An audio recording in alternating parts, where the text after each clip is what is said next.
welcome back to the garage. If this is your first time visiting my channel, please go ahead, click on subscribe, and also click on that bell to receive all the updates and activities on my channel.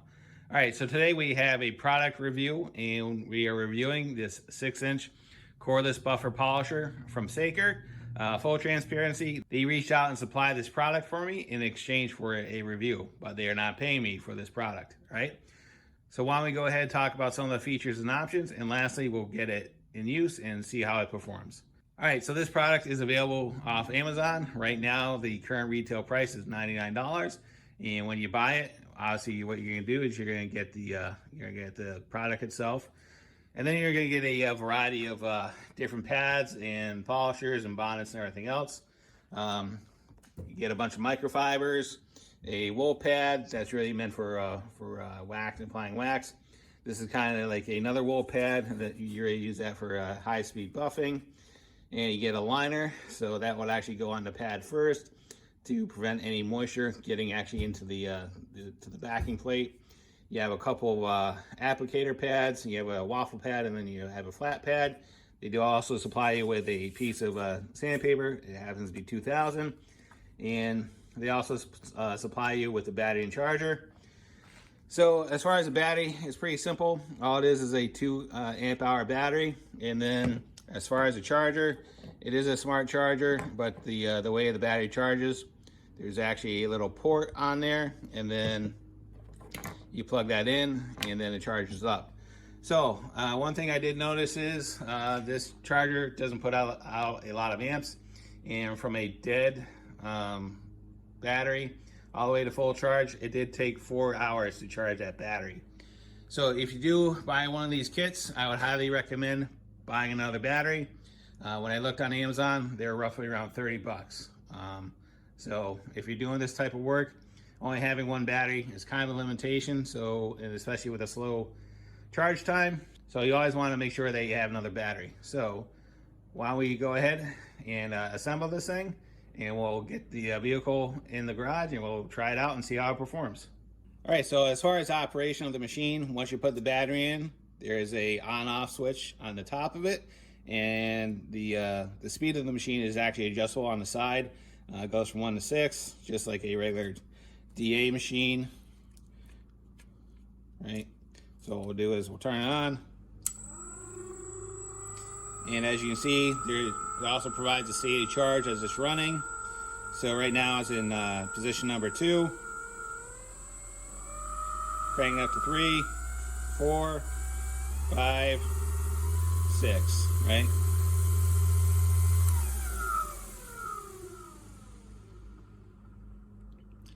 So as you saw, when it spun down, this machine is a DA type of machine. So not only does it rotate in a circle, right?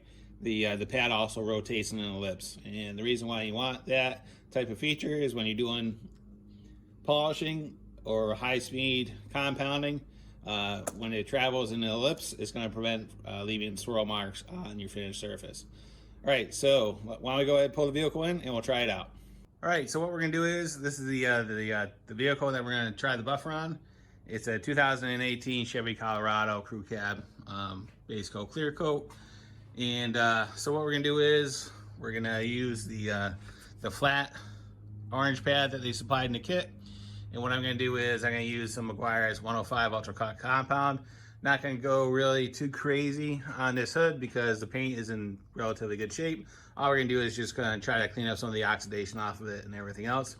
And then once we're done with that, we're going to follow up with the microfiber with some Meguiar's yellow wax. So, all right, so I hope I can get through the entire hood on a single battery. That's really going to be a true test on how feasible this thing is, because again, it's not a huge area and the paint on this is pretty good. All we're doing is a light cleanup on it, so it shouldn't be too taxing on this buffer. So why don't we go ahead and get started and we'll see how it goes. I had to readjust the camera, so I already got started. So what we're gonna do is we're gonna start pretty high up on the RPM range. We're gonna start on number 5 and see how it performs.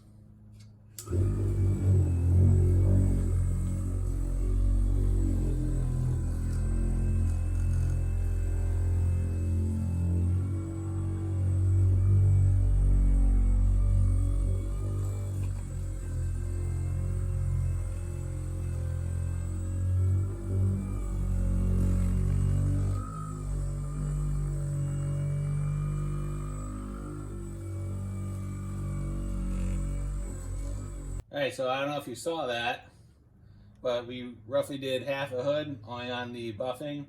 Again, this battery is fully charged, so what we'll do is we'll turn it back on.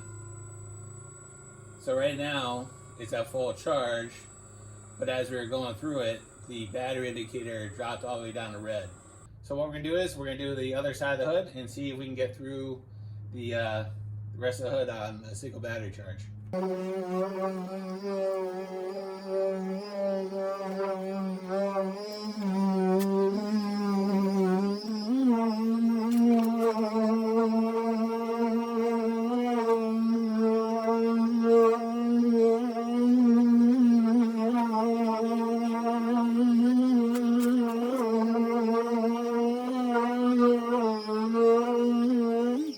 Alright, so we got through the whole hood on the compound. So what we're going to do now is we're going to switch over to some liquid wax. And then we're going to wax the hood on both sides and see how we end up.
Okay, so I am very happy to say that that little 2 amp hour battery made it through the entire hood, still having a charge on it.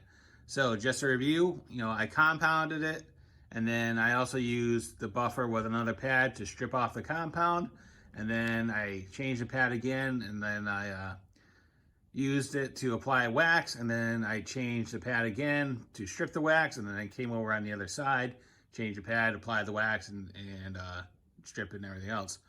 So, with that being said, I probably was using it for 10 or 15 minutes total time, and still have a charge on the battery. So what I have noticed was, and it all makes sense, right? So on the charge indicator, if I had it up all the way up, right, the charge indicator would drop, right? But if I scaled it back down to 2 or 1, the charge indicator would come back up.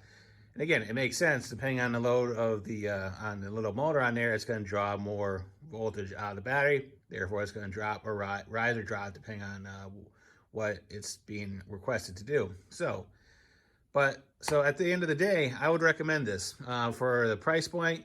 $100 for the unit plus all the accessories you get with it. All the pads and everything else. And then, honestly, I would recommend getting another battery for $30. So all in for $130. This little machine works out pretty well. I did end up having all the way up in the RPM range. I started off with number 5, but I ended up honestly in number 6 for the rest of it because what I noticed is anything below 5, it just didn't have enough power for what I was trying to do. If you're doing something else with it, who knows what that may be, you probably may be fine. But with that much surface area on a 6-inch pad, you really kind of need to raise it up to number 6. So again, I would give this a thumbs up. I'd recommend it. There will be a link that I'll bring out to the Amazon page where you can research it. And if you're inclined to do so, you can purchase it on your own. Not having an extension cord tied to you when you go to do something like this, if you want working outside and you're limited on power, you can just take this thing out and then just do a little spot work for it. Or if you have enough batteries, you probably do it in an entire vehicle, depending on what your situation is. So yeah, I would give it a thumbs up. All right, if there's any questions, thoughts, concerns, go ahead and leave them in the comments box, and I'll get back to you as soon as I can. And as always, thanks for watching and have a great day. See ya.